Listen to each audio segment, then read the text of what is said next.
Lovely. So we are recording. So this is our first evening webinar that we have done. And really what we wanted to do at KUMEC, and for those of you that don't know KUMEC, it's the King's Undergraduate Medical Education in the Community team. Our GP teachers have been doing the most incredible job, not just kind of dealing with the pandemic over the last year, but having and teaching the next generation of doctors. They've had our students in practice. They have adapted to online learning. So I just really wanted a space for us to come together and connect. And we've opened the event up. So it's also the first time we've got healthcare students and professionals in the same room, lots of medical educators, lots of artists. So I am really delighted to have you all here today. It is also the first time we've done a collaboration with The Bigger Picture, and Dr Katie Amiel from The Bigger Picture is here. And The Bigger Picture was set up by Katie to really kind of explore how arts and humanities can help improve healthcare professional well-being and patient care.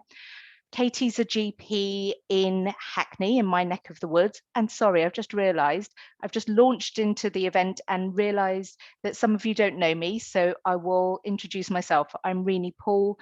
I am a GP in North London, in Islington, and one of the teacher development leads at KUMEC.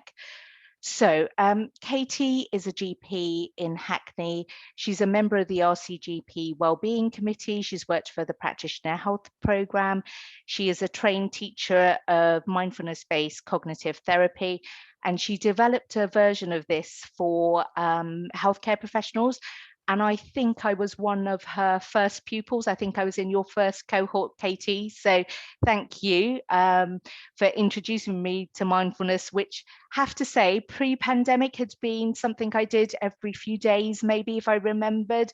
It's been what sustained me during the pandemic. So my mindfulness meditation practice is a daily practice. So that's really sort of kept me going. So thank you. Katie has many other roles, but one of the things that she has done, and I'm waving this book, is she's co-edited These Are the Hands. So they're poems from NHS staff. And if you haven't got a copy, I would really recommend it. You can, all proceeds go to NHS charities together. I think we might have the co-editor, Deborah Alma, joining us as well soon as well. So Deborah, if you're here, welcome. I can't quite see everybody on my screen at the moment. But yes, so we're going to hear some poems from These Are the Hands tonight. But when I got together with Katie to host this event, Katie said, I think we should have Kathryn Mannix. And I will be honest, at that point, I had never heard of Kathryn Mannix. I didn't know who she was, and I hadn't read her book. So I promptly went out and bought With the End in Mind. And I have to say, if you haven't read it, everyone should read this. It doesn't surprise me that it's an international bestseller. It just has so many beautiful, true stories that kind of really reflect the conversations we should all be having day to day. And I can see why Katie recommended that, we have Kathryn for this event, because she has been worked in palliative medicine for over 30 years. She established CBT, sort of first aid for non-mental health practitioners. And her whole career has been dedicated to helping the public understand dying and mortality, just making it less frightening. So I'm really looking forward to hearing her stories today and thinking a bit about how we explore the challenges, joys, and art of end-of-life care. So I will hand over to Kathryn in a moment. I just want to outline a few kind of housekeeping rules, and I know you all know this because you've come in and done it beautifully. So you know that we're recording at the moment. You have all muted yourselves, so thank you. I'm very happy, and it's lovely to see faces, so I'm enjoying having your cameras on if you are happy to do that. I appreciate it's been a really hard year for everybody. And so with the stories, you know, a whole range of emotions may come up for you. So please do look after yourselves. What we will do is, after the end of the talk and the poems, we will ask you to type some questions into the chat function. So I would really ask you now just to listen, to be really present, and to try and avoid other distractions if that's possible, and enjoy. So I will hand over to Kathryn and Katie. Thank you very much. Hello, everybody, and thank you so much for inviting me. I'm just going to mull over stories, really, and what's lovely for me is to have Katie as the co-editor of this fantastic collection from the NHS Poets. So there'll be digressions. This isn't scripted. It could go anywhere. Somebody knock me on the head when we've got about 15 minutes left for questions, so we're not late for that. And to start, Katie's going to read us a poem. Thank you, Kathryn. And I just actually thought it'd be good to start with a quote, because as Kathryn said, this evening is going to be all about stories. And it's from William Carlos Williams, who was a poet and physician in the 1930s. And he wrote, "Their story, yours, mine. It's what we all carry with us on this trip we take. And we owe it to each other to respect our stories and learn from them." And I think that poetry is a kind of distilled form of storytelling, and they can really crystallize the most painful and beautiful moments of being human. And those moments are ones that we're privileged as healthcare professionals to witness often.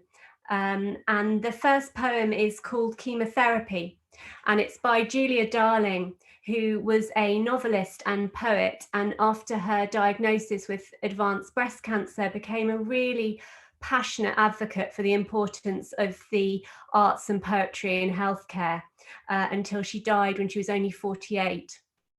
It's a short poem, but manages to convey so much, I think, about her story and what can matter at the end of life. Chemotherapy. I did not imagine being bald at 44. I didn't have a plan. Perhaps a scar or two from growing old, hot flushes. I'd sit fluttering a fan. But I am bald and hardly ever walk by day. I'm the invalid of these rooms, stirring soups, awake in the half dark, not answering the phone when it rings. I never thought that life could get this small, that I would care so much about a cup, the taste of tea, the texture of a shawl, and whether or not I should get up. I'm not unhappy. I have learnt to drift and sip. The smallest things are gifts.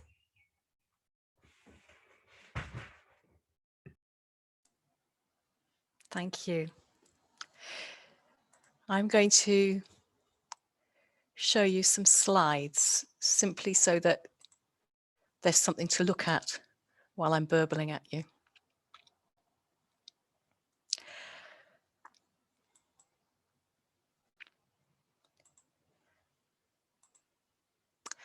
I'm going to start by telling you a story of a woman called Annie.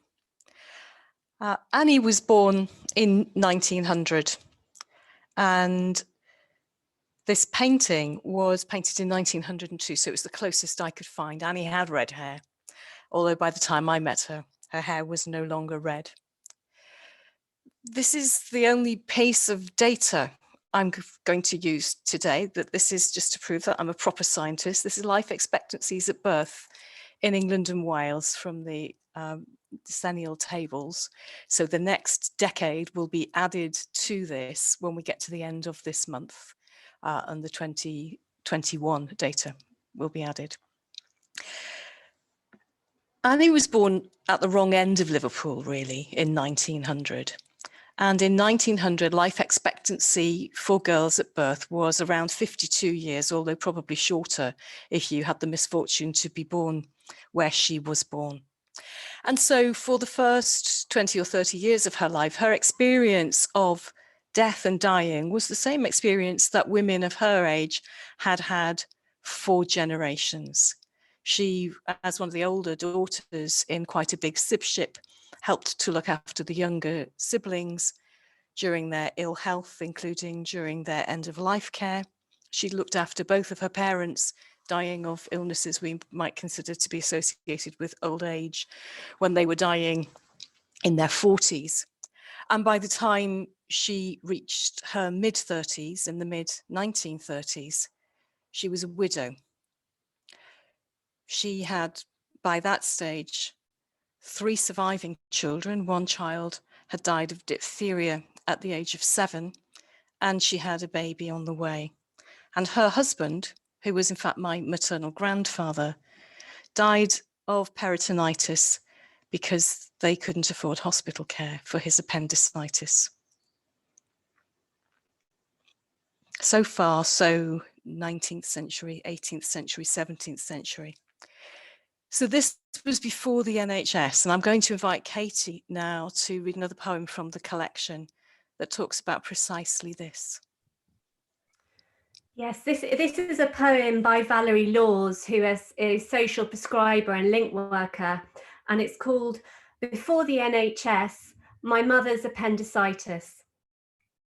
You have to be hard to watch your teenage daughter writhe, look for you to help, and do nothing. To hear her muffled whimpers blossom into screaming all night long. It must be hard to hope she isn't dying, hope that it will go away, hope that she'll survive, she's strong.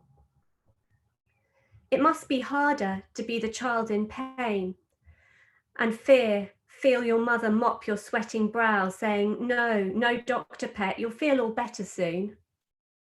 Times then were hard. My grandma feared the doctor more than death, his fee a mortal wound to her whole family and home. It wasn't hard for the surgeons to stop the agony. Just minutes before her appendix would have burst, killed her, me, my brother, our 5 bairns unborn. For us, it's hard to understand such poverty, such cruelty, the waste of lives from too long a hopeful wait, so many parents' feelings torn. Harder still, to think our children's children might ever scream all night in pain too costly to cure, that some cold, money-grudging minister might bring that fear, that suffering back again. Thank you. Thanks, Katie. So looking at this extraordinary curve, looking at what has happened to life expectancy in this nation since my mum's mum was born, we can see the first half of the 20th century where most of that change in life expectancy was actually about reducing infant mortality and improvements in social fabric, better housing, better sanitation, childhood immunisations. And then the white band of the beginning of the NHS, and then that improvement carrying on, often innovations driven by war and the science that helps us to stop soldiers from dying. Antibiotics, better anaesthetics, more invasive surgery becomes possible, the technologies of organ support, intensive care, improvements in chemotherapy, radiotherapy, immunotherapies. What became possible over the course of the 20th century was that people could get healthcare, and healthcare could snatch young people in the prime of life from the jaws of death and restore them to health and restore them to their role in our economy. So we'll wind forward to 1997, when Annie has in fact not succumbed in her 40s or 50s, but is approaching her 97th birthday. So she's roughly outlived her life expectancy at birth by twice. And what she was reflecting on with her newly appointed consultant in palliative medicine granddaughter, anxious plus, about to start a new job, was first of all her surprise that she was still alive, but then also her concern about her children and how her children would deal with her own death. Her children were in their 70s, but she explained to me that they'd never been closely bereaved. They were too young to remember their father dying. They were too young to remember their brother's death. And there had not been another close family bereavement for those surviving 4 children over the subsequent decades. My mother's generation is the generation who forgot what dying at home looked like, who didn't know what it looked like to sit at a deathbed, who didn't recognize the sequence of events that used to tell people that death was approaching and to go and get the wise woman from the end of the street who came to make things okay. In the space of a single generation, Britain forgot what dying looked like. So my second painting is, you know it as Whistler's Mother. It's actually called An Arrangement in Grey and Black by James Whistler. But there she is in her great age, having survived almost until her 98th birthday in the end, in fact. Because people don't know that they don't know, they use myth and hearsay to replace their knowledge of dying. So we are very fond of death and dying as long as it's entertaining. So people will pay to go to the cinema and be terrified. People will spend time watching box sets of things that make them feel that frisson of terror. All of our soaps produce a little set of video clips at the end of each year on YouTube. Some of you may know this, of the deaths in Albert Square or Coronation Street or Emmerdale or whatever of that year. And I've researched this for you. And what I've found is that all of those postcodes have become progressively more dangerous as time has gone by, because death is a great device for twisting plots. But the portrayal of those deaths, with the noble exception that I'll speak about in a moment, is dire. It is absolutely not representative of ordinary human dying. Now, this matters because people believe soap opera. They believe it to the extent that in Peru, that I visited for a book festival a couple of years ago, they were struggling to persuade people to register as organ donors. And so the government asked 2 of Peru's most popular soaps to include organ donation stories, which they did during the second half of 2018. And by the second half of 2019, which is when I was visiting, organ donation had trebled in Peru. So actually people take cultural references from television, and it matters that dying is so badly portrayed there. The noble exception is Coronation Street's story a couple of years ago of a young mum dying of cervical cancer, which included all of her concerns about her child, all of her concerns about how she would be as she was dying, her preference to die at home, and then finding that she couldn't maintain control and eventually being admitted to a hospice, and very tender end-of-life conversations around a deathbed vigil that we would all recognise as somebody sinking into unconsciousness and having ordinary dying. But perhaps 2 of the myths that we've really got to struggle with. One is newspaper headlines. If we only knew about air travel, what we read in the newspapers or heard on the radio, we would never get in a plane. And the difficulty we've got is that newspapers report the exceptional and the unusual, whether that's a plane crash or whether that's a dreadful death. But because that's the only story that gets into the newspapers, those are the only stories that readers ever come across. It means that when I meet people at book festivals, and it's surprising, people queue to have books signed. They queue to have a book about dying signed. And because every person's got a story, it takes a long time. They make friends with each other in the queue. They look after each other in the queue. They tell each other their death stories in the queue. It's absolutely humbling. And by the time they get to me, they have a story to tell, and almost always it's an ordinary dying story. It's the story of a person who I loved, who died at home or in hospital or in a care home or in a hospice. And actually they say, looking around to see if anybody else is listening, seems a bit funny to say this, but actually, do you know what? It was okay. In fact, it was even quite nice at times. It was so peaceful. It was so comfortable. And we sat and we chatted, and some of the time he was awake and some of the time he was asleep. And the very end seemed really gentle, you know, not like it usually is. We never tell anybody about how my dad died, how my mum died, how my husband died, how my child died, because we don't want people who've seen ordinary, terrible dying to feel sad about what good experience we had. So everybody who's seen normal dying thinks they've seen the exception.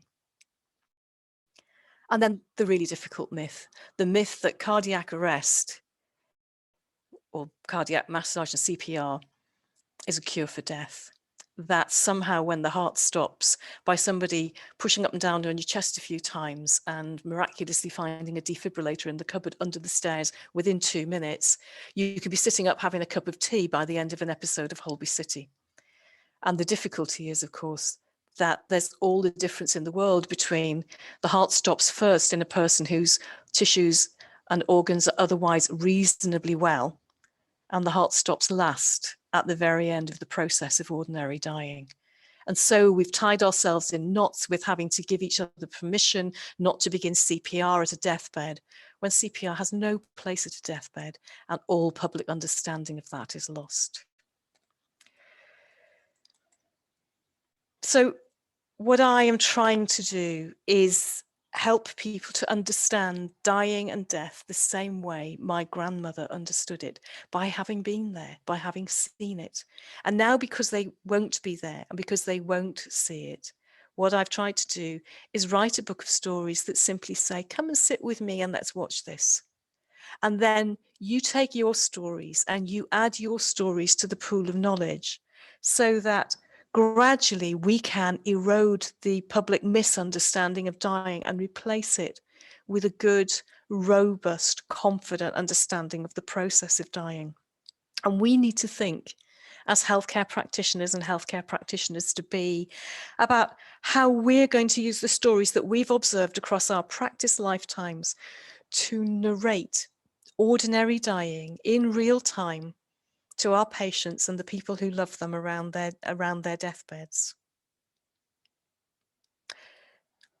Katie has another poem for us. Thanks, Kathryn. So this poem is by Mel McAvoy, who's actually a nurse consultant in palliative care. I think it's a beautiful poem and a reminder, I think, of how much we learn not only from our patients, but also from our loved ones at the end of their lives. And it's called Living in an Empty House. Occasionally, we'd catch a glimpse of our mother at a window waving. Her life hadn't been lived in for years. Every visit, we'd sit and try to reach her. Our words searched empty rooms.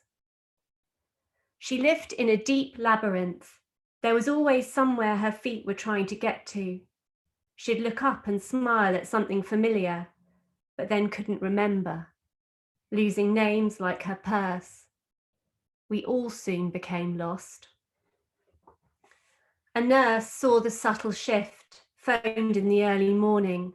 Her breathing had quickened, her veins less prominent. My sisters arrived on the next flight, afraid they might have missed the bedside vigil.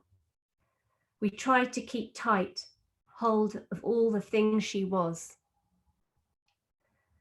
We were coming indoors to our own expectations, when without warning she looked up, walked through our sadness, spoke to each of us, and relaxed in the final gathering. We ran to her, arms open wide. She found her way home without directions, travelling light from the garden of forgetting, and stood briefly at her window, pleased with what she'd grown, waving in the rest of our lives.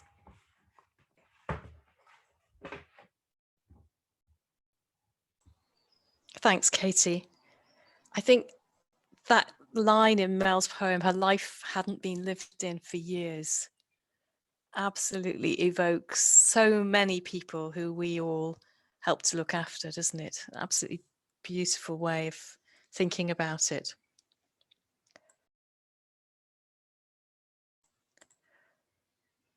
My next picture, I'm clicking things here and hoping, there we are.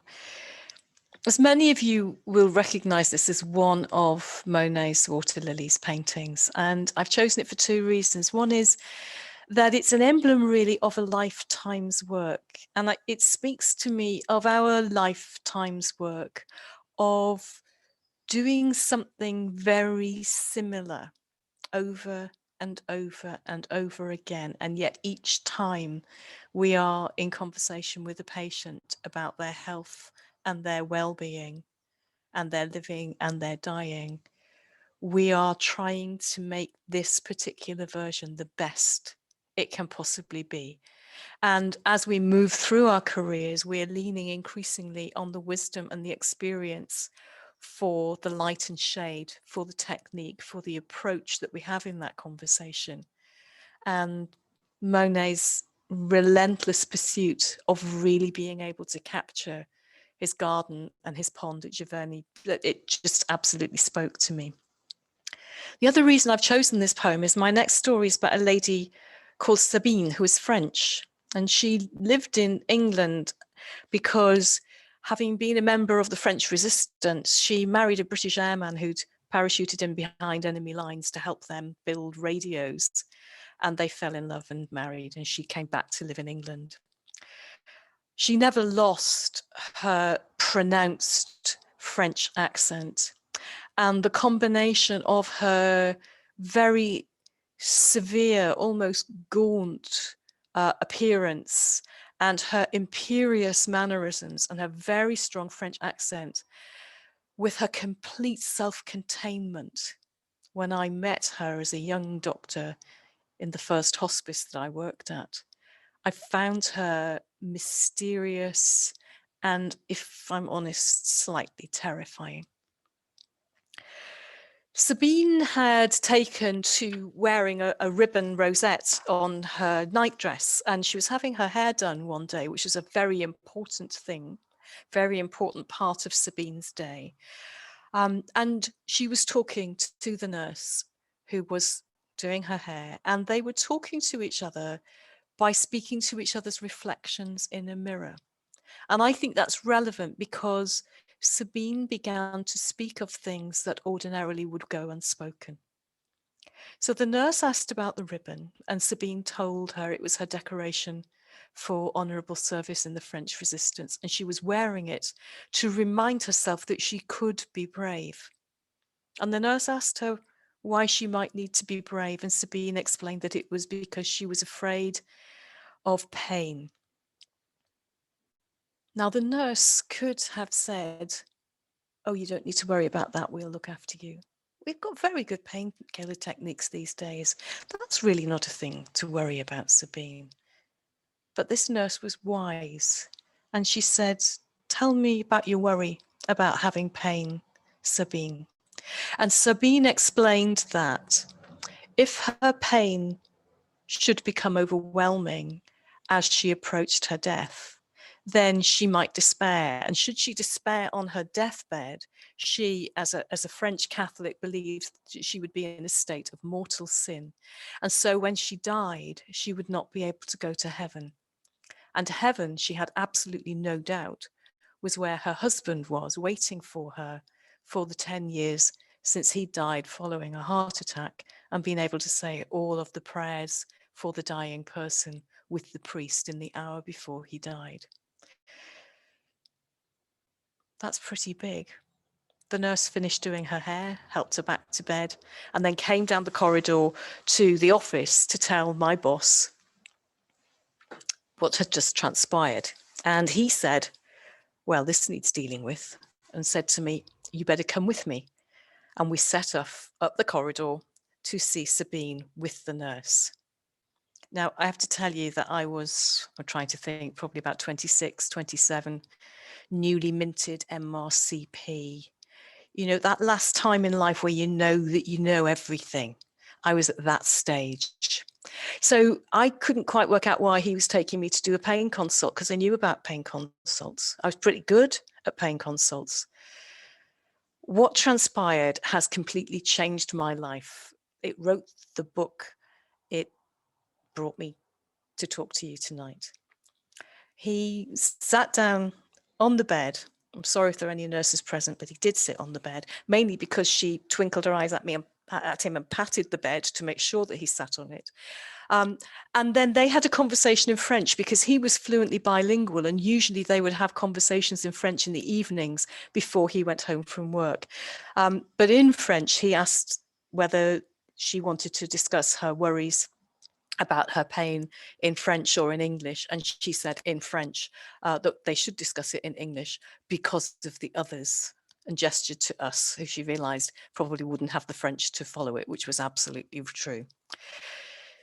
So I'm sitting on one of those tiny little stools that doesn't quite raise patients' feet high enough to manage ankle swelling, but somehow we have them there as trip hazards anyway. The nurse is on the chair beside the bed. Sabine is lying against her pillows, and my boss is sitting on the edge of the bed, and he starts.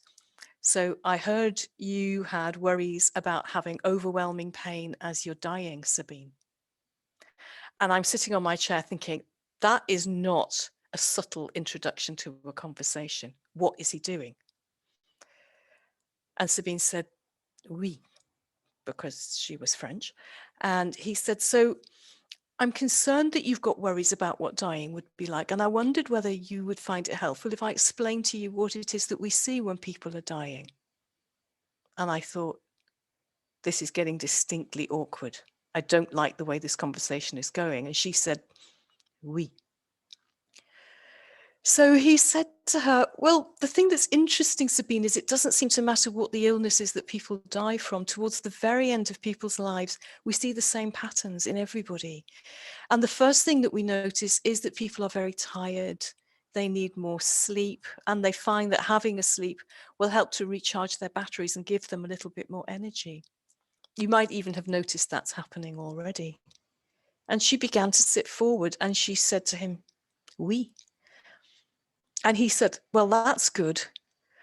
And now I'm completely losing it on my stool, trying to manage my face, thinking you can't say that's good when you're talking about dying to an elegant French lady or anybody at all. But that's good, he said, because that shows us that you're already following the normal pattern. So shall I tell you what to expect from here on? And if you want me to stop at any point, you just say, and I promise you I'll stop. And she asked him to go on. So he explained that as time goes by, what we notice is that people sleep more and are awake less. But if their illness isn't affecting their mind or their brain, and hers certainly wasn't, that when they're awake, they're their usual self, pleased to see their visitors, able to chat, talk, maybe have a little bit to eat or drink. Although a lot of people, he said, find they're not so interested in eating and drinking so much anymore. And she nodded and said, oui. And so time goes on, he said, and we find that eventually people are hardly waking up at all. And an interesting thing happens, which they don't notice, but that we do notice, which is maybe it's medicine time, or there's a telephone call or a visitor. We try to wake the person up. They look as though they're asleep, and we discover we can't waken them. They're not just asleep. They're actually unconscious.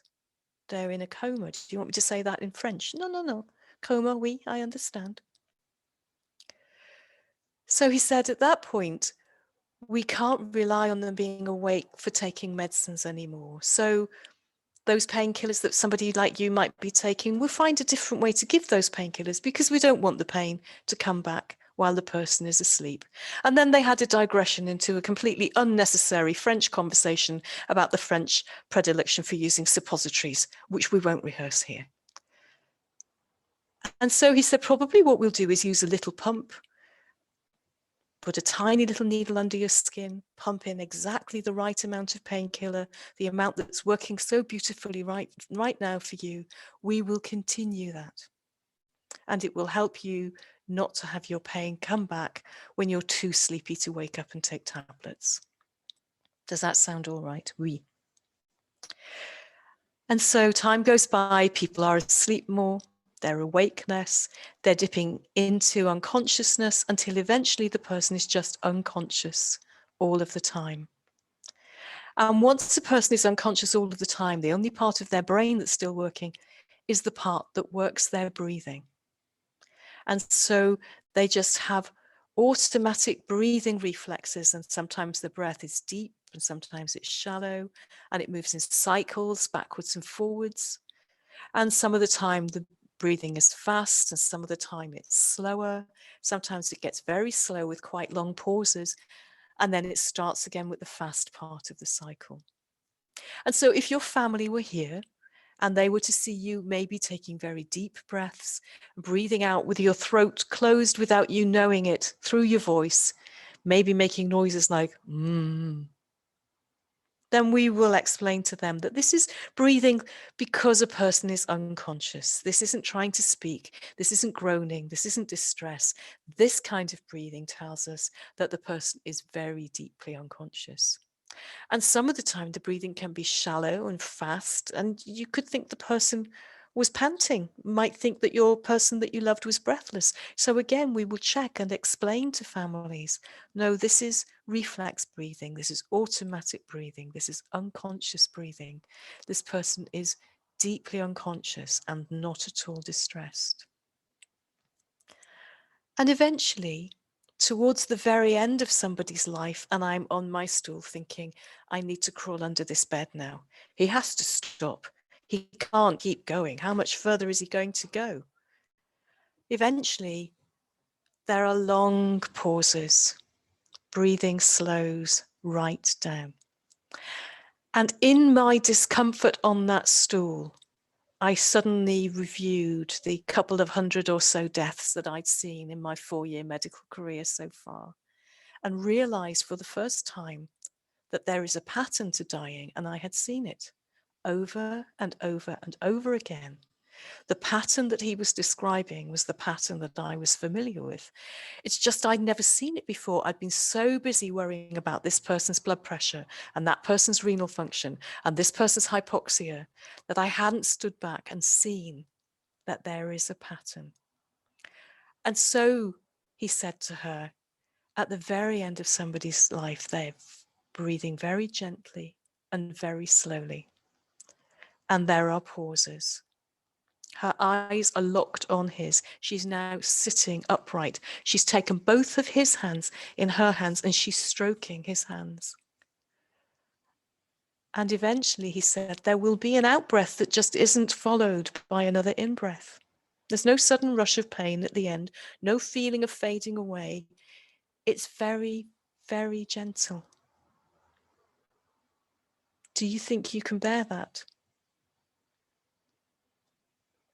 And she shook his hands like shaking dice and lifted them up, and she kissed his hands and said, thank you, and lay back on her pillows, completely relaxed, and indicated in her wonderful way that we were now dismissed.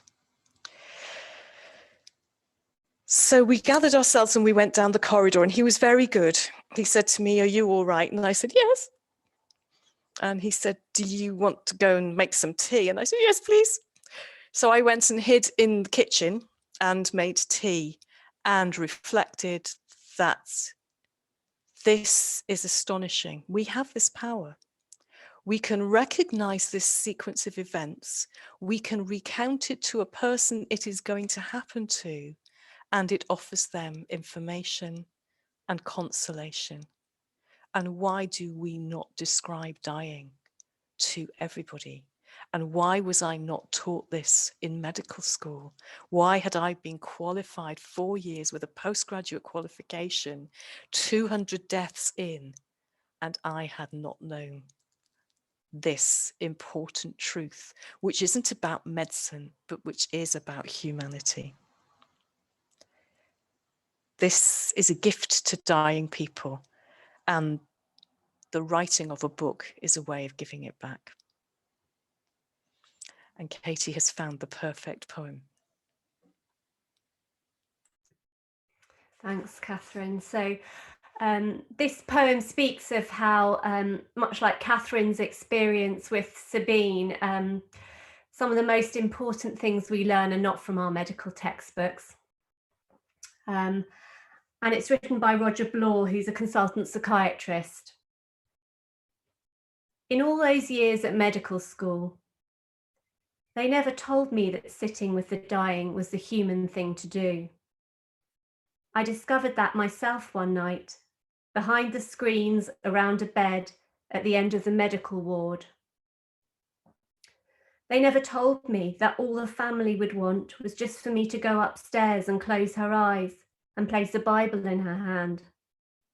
I discovered that myself one night in the bedroom of that terraced house. They never told me that 50 years later, I would still remember the name of the patient who died before we could stop his bleeding. I discovered that myself last night, awaking from a dream-filled, restless sleep. They never told me how easily I would shed that tear when a patient crossed the street to shake my hand and wish me well for my retirement. I discovered that myself today and thought that was a human thing for him to do. Thanks, Katie.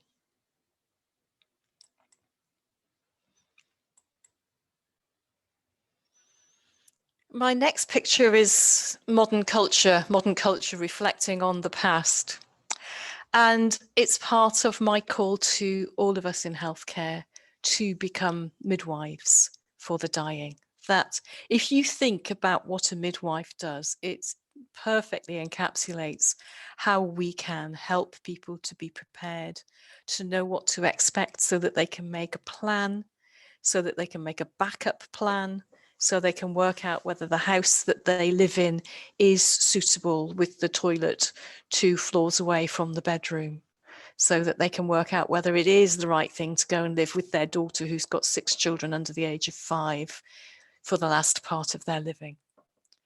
So thinking about midwives who plan and inform and enable people to make wise personal choices based on really good understanding of what to expect, and then monitoring. And for us, it's monitoring symptoms, is getting familiar with the ways that we manage this person's symptoms and how we manage any symptoms that escape from our symptom prevention regimes. And then, like midwives, to accompany, not on a delivery bed, but on a deathbed, not as the key person. The dying person and the people who they love are the key people, but to be able to come in and out of that room and enable people to be in their rightful places around the dying person, encouraged. You're doing a great job. Look at how well you're doing. Feel all the love in this room. You are doing marvelously, because a good midwife encourages the birth companions as well as the mum. And noticing when things are not going to plan and escalating care appropriately to get things back on target, telling people what's happening now, explaining what's going to happen after this, reminding people, this is that thing we talked about.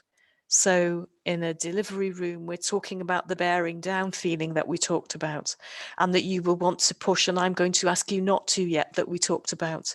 And now's the time to push that we talked about and practiced. And at a deathbed, this is that breathing that we talked about. These are those noises that we talked about. This is all right. This is safe dying. And we can have safe dying if we're midwifing it properly. And so what we're doing is using every single deathbed as an opportunity to educate the village of people around this dying person. So they now have stories of ordinary dying and understanding it and not mistaking the noises for drowning, for horror, for terror, for pain. And they can go out and talk to other people about ordinary dying and carry on passing on the stories. Unfortunately, during this year, we've had a different experience. people haven't been gathered around deathbeds. We've been isolated from each other, and many of us in healthcare have been the vehicles for those messages of love around a deathbed that people couldn't give in person. It's really hard to talk to a person on the telephone when they've got high flow oxygen running. It's just too noisy. You can't hear each other. We have had to say the words of love and farewell from a dying person to their beloveds, from their beloveds to a dying person. During COVID, I was re-registered by the GMC, and my work was in staff support in my local trust. And the thing that staff found the most difficult, yes, they were tired, yes, they were frightened, yes, they were worried, yes, they were exhausted, but oh, they were sad. The hardest thing was the absence of the people who love that dying person and feeling themselves as inadequate in that absence, because no matter how well they did their job, they were not the spouse, they were not the daughter, the son, the husband, the wife, the parent that was being missed at that bedside. Katie.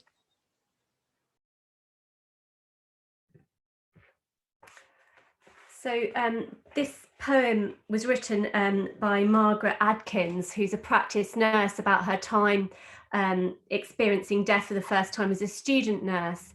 But both Kathryn and I felt it had a lot of parallels for the COVID times we're living through. And it's called First Last Offices, 1979. We were goslings pushed to the front of the skein, made to flap our wings.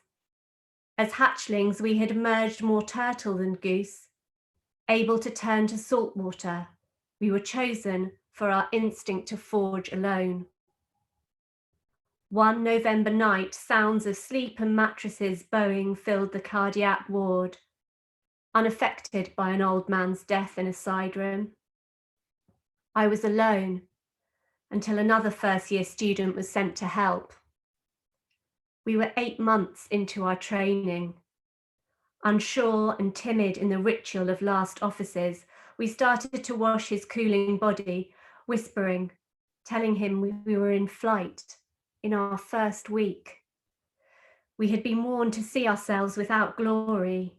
One held him as the other washed and dried him, keeping him safe in the air, shielding him with a sheet until we laid him back down in his shroud. We did as we'd been taught on a class dummy and remembered right.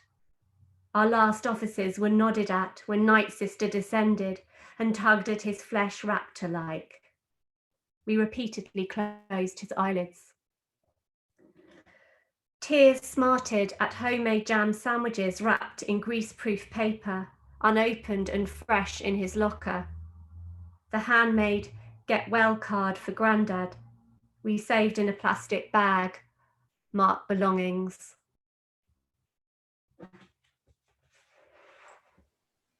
Thank you.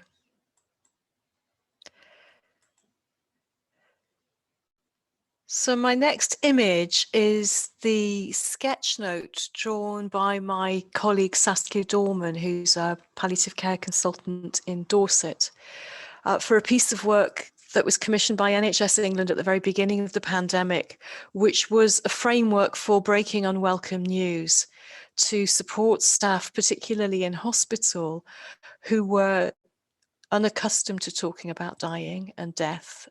They were dermatology ward nurses, they were orthopedic ward junior doctors, and now suddenly they're on a COVID ward and they're making repeated phone calls about deterioration, about somebody hovering close to death and announcing deaths. And so we were asked for a framework. So we used the evidence base from the science of conversation analysis. We were supported in doing that by the academic department at Loughborough University.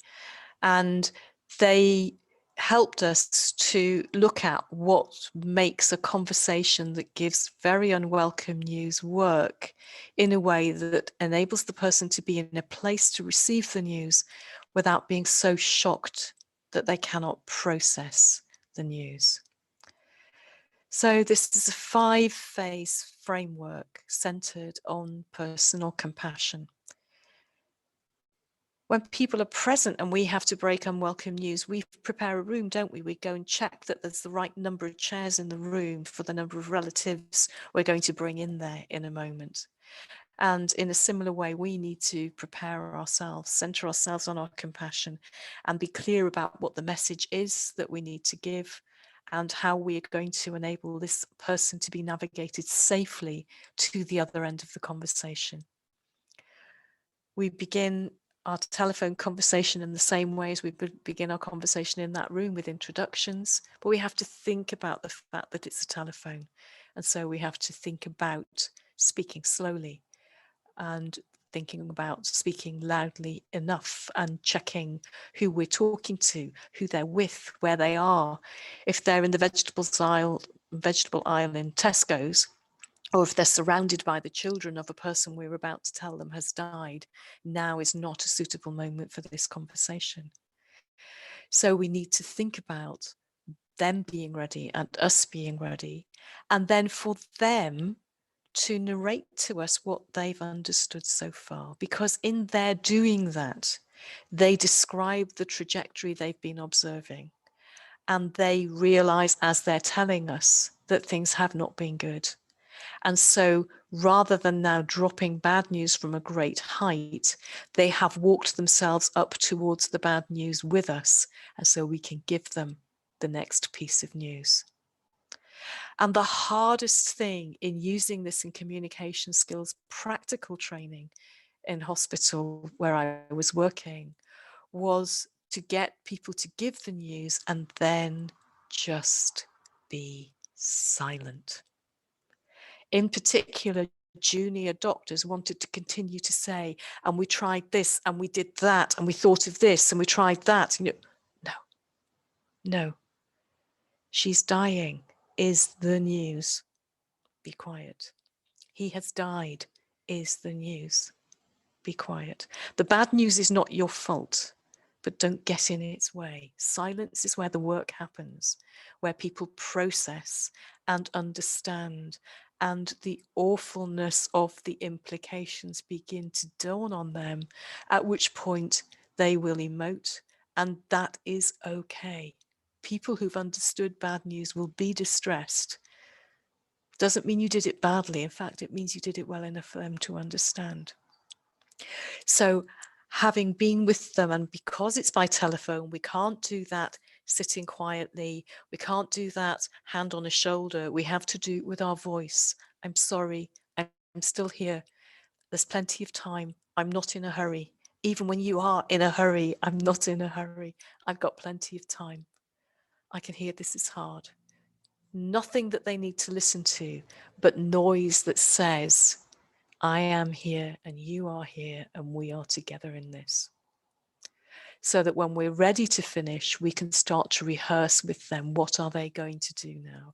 Who needs to be told? Are they going to be allowed to come to the hospital because the person is now so sick that they're thought to be dying, and so visiting is allowed? Is there going to be paperwork to collect because the person has died? Who are they going to turn to for support? Who else do they need to speak to?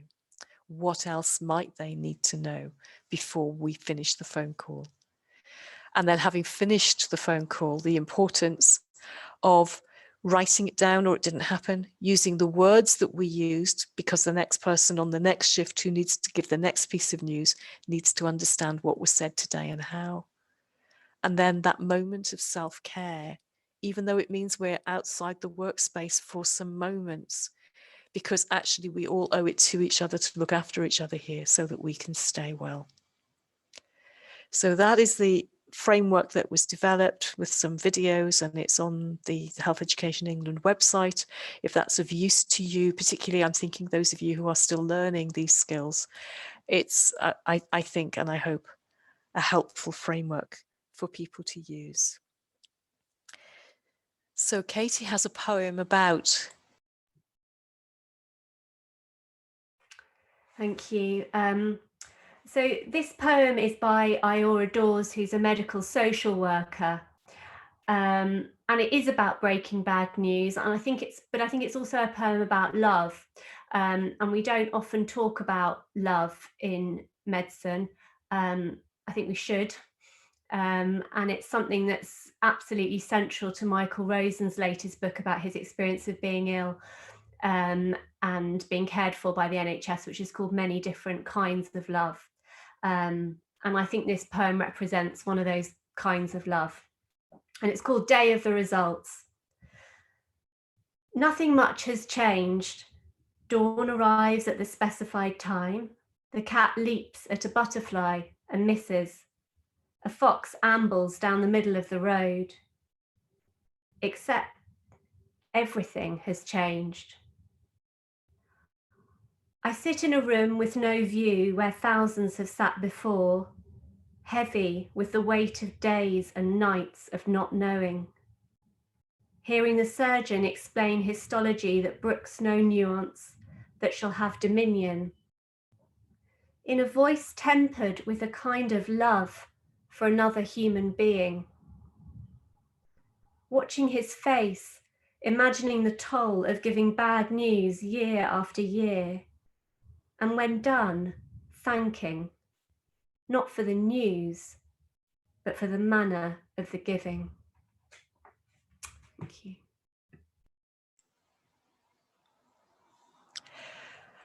One of the things that I noticed repeatedly in working in palliative and end-of-life care is how people duck the D words, how they'll go all around the block to avoid mentioning dying. And gradually, those words, or words that are sufficient not to be ambiguous, are creeping back in. But goodness, if we're difficult with the D words, what are we like about the L word? It's almost shameful for us to think about love. And yet actually compassion is one of the loves. And it is really important that we can talk about it. So it's been, for me, a really wonderful thing to stop and think about how to talk to you tonight. And I'm going to finish now by thinking about these hands. These are... Can I just check everybody's on mute? Could you all check you're on mute? Thank you.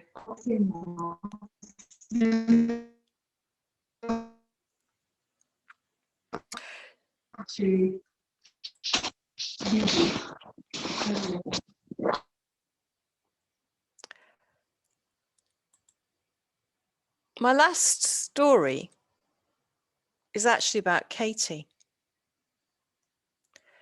My last story is about Michael Rosen being a family friend of Katie's, and Katie knowing that there was a wonderful poem, These Are the Hands, that she wanted to include in the NHS collection. And so their correspondence proceeded. And so their family knowing each other, being in contact, led during COVID to Katie realizing from a tweet by someone in Michael's family that he wasn't feeling so well. And that led to an offer of help and understanding that he wasn't feeling so great. And just by chance, that was the day that her new pulse oximeter arrived, that she went round and told Michael's wife how to use, that she went upstairs and put on his finger, that she came down and reported was 58. 58 wasn't the pulse because that was 100 and something. And so it was that Michael Rosen was expedited into hospital, not via 111 or a GP, but via a rather agitated Dr Katie Amiel. And the rest of the story is recorded in his wonderful book, Many Different Kinds of Love. And if you haven't read it yet, you should. And partly it's poetry and partly it's reflection and partly it is about the importance of love in our lives and love in our service as healthcare practitioners. But he also reproduces in it a letter that was written in great love, which is from Katie, who knew that he couldn't remember what had happened that day. and needed to make sense of it all. So in the same way that across the NHS, we've been using what were the ICU diaries, but out on the general wards to help people to know what happened from one shift to the next, Katie was able to give back to Michael Rosen the background hours that led from his bedroom to the hospital that ultimately saved his life. And I think that that's a really rather gorgeous story. And so for us to finish, Katie's going to read his poem. Thank you, Kathryn. I think it was actually the NHS staff at the Whittington who really saved his life, but I helped him get there, and his wonderful wife Emma, who bundled him into the car and drove him. But anyway, this is his poem. These are the hands, and he wrote it for the 60th anniversary of the NHS. These are the hands that touch us first. Feel your head, find the pulse, and make your bed. These are the hands that tap your back, test the skin, hold your arm, wheel the bin, change the bulb, fix the drip, pour the jug, replace your hip. These are the hands that fill the bath, mop the floor, flick the switch, soothe the sore, burn the swabs, give us a jab, throw out sharps, design the lab. And these are the hands that stop the leak, empty the pan, wipe the pipes, carry the can, clamp the veins, make the cast, log the dose, and touch us last.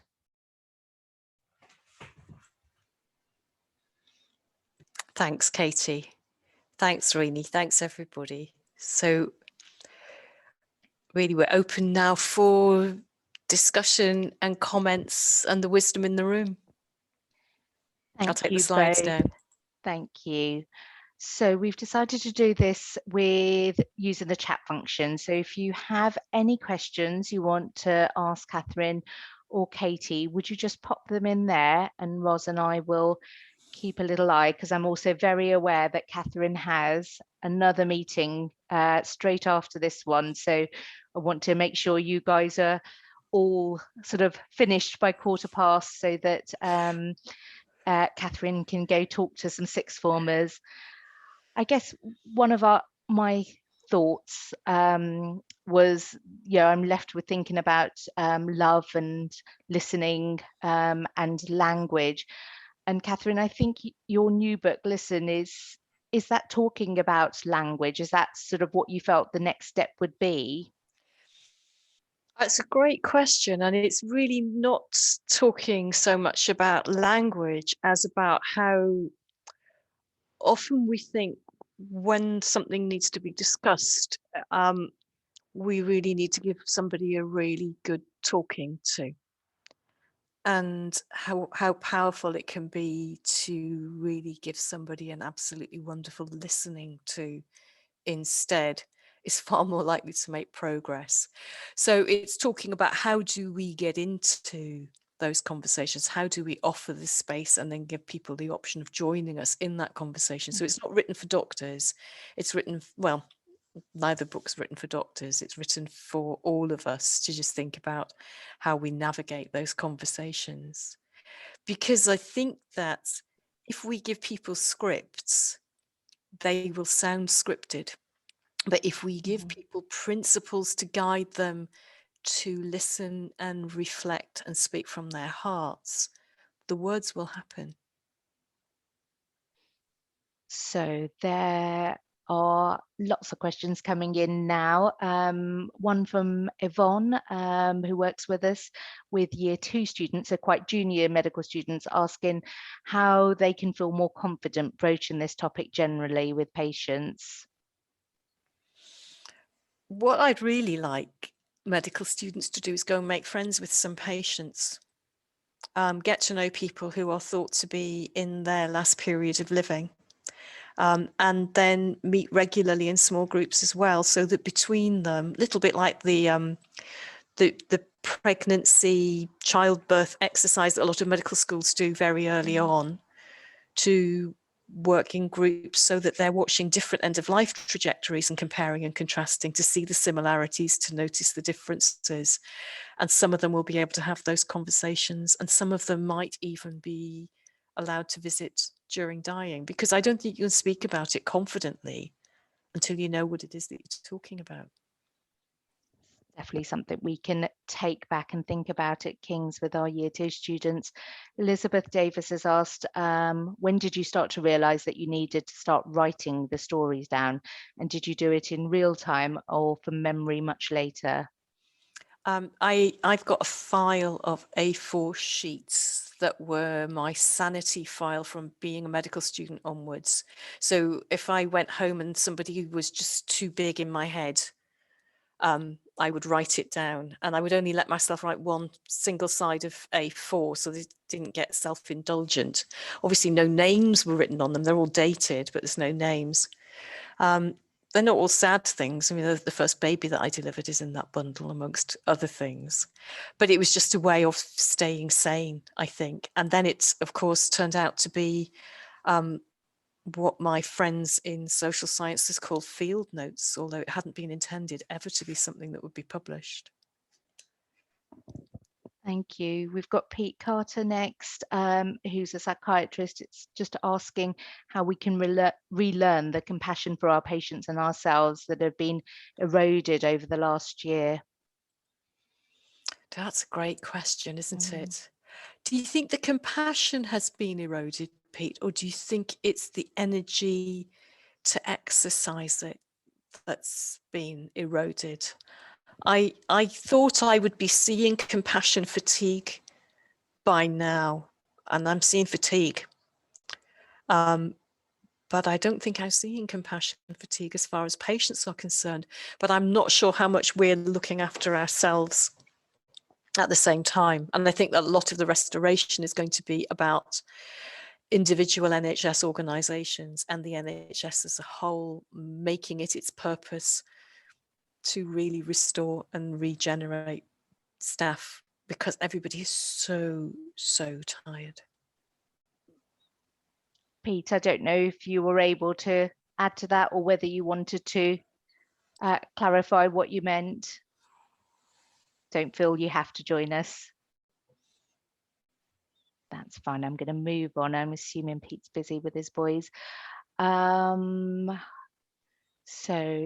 Layla's asking, when you talked about looking after those who are dying, but not really registering that pattern, she wondered how you approach the question about how long somebody has left it. Oh, how long's left, Doc? Gosh, that's such a question, isn't it? I tell them how I guesstimate it, because if we knew, I think they think we know and that we're not saying. So to be able to say, actually, I can understand why you would ask that. And I think in your position, I would ask that too. So if I could tell you, I would then really want to be sure you wanted me to tell you before I said, but actually I can't. But I can tell you how we guess. So how we guess is by looking at how somebody's energy levels are over time. And that at a particular phase in my life, I can remember that I had all the energy in the world. And now, decade by decade, I notice that I'm not as energetic as I used to be. So I know I'm measuring my life expectancy now in decades.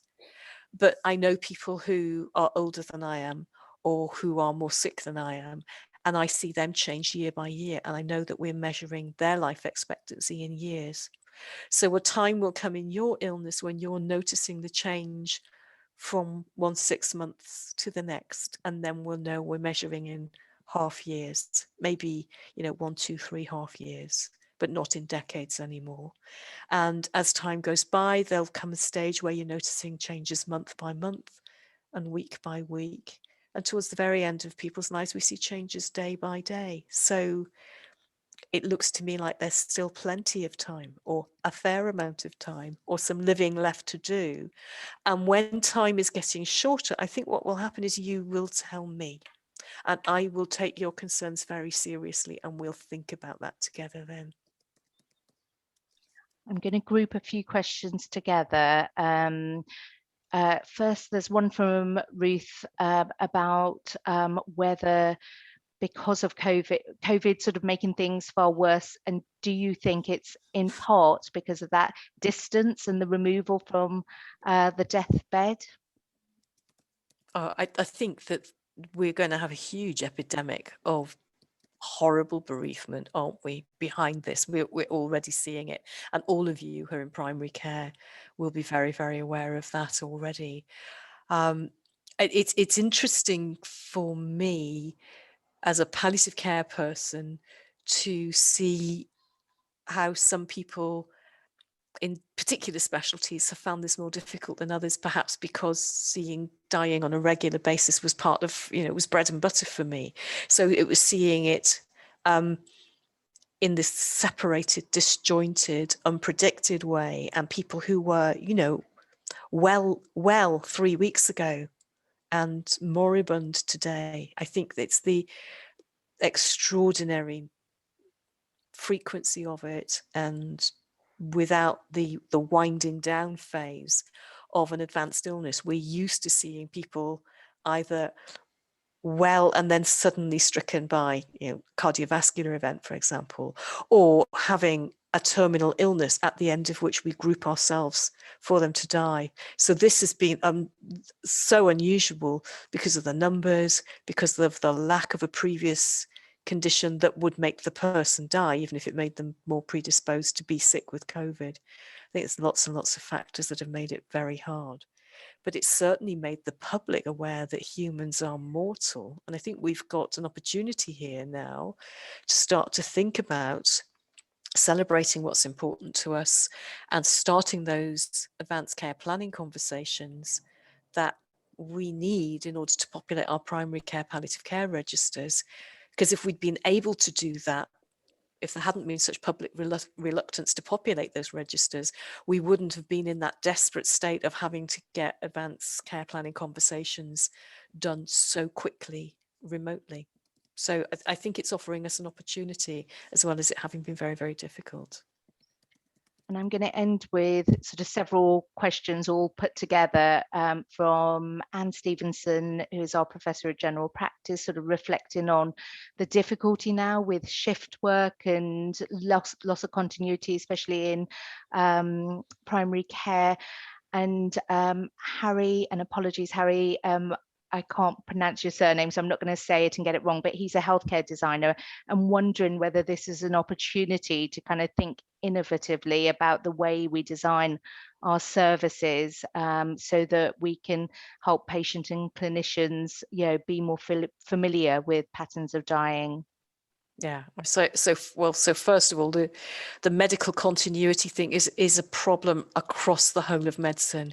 It's difficult in primary care. It's frustrating for GPs that they don't get to see people with the regularity that they would like, and that they see different people in between. It's frustrating for patients who can't see the doctor they usually see, who they've already explained all of this to. So it's always wonderful when you see the doctor you've told it all to hove into sight, because thank God it's her, thank God it's him. So, and then in hospital, the shift patterns, the rotations. Young doctors don't clerk somebody, follow through their investigations, see them getting their investigation results, watch them be treated, and see them move towards recovery or towards death. They see snapshots of it along the pathway, so they don't get the sense of that either. So we're staffing the health service for tasks and in hospital for custody, but not really for care. And care is another one of the L words. And we've got to think about that. Harry, and healthcare design, yes, we need to think about that, but we need to think outside the box. I don't know how we're going to do that. I think the best vehicle for normalizing ordinary dying that I've seen recently is called the midwife, where there have been deaths on there, and they are very much more true to what dying is like than a lot of the stuff that we see on soap operas, but how we actually design the spaces in which we interact with people and patients. There's work to do there. Needs your creative genius.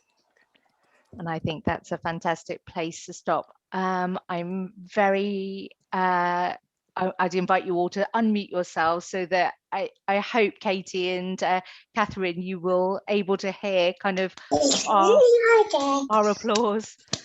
And all the little ones in the background. But thank you so much, and thank you everyone for joining us on this evening. Thank you.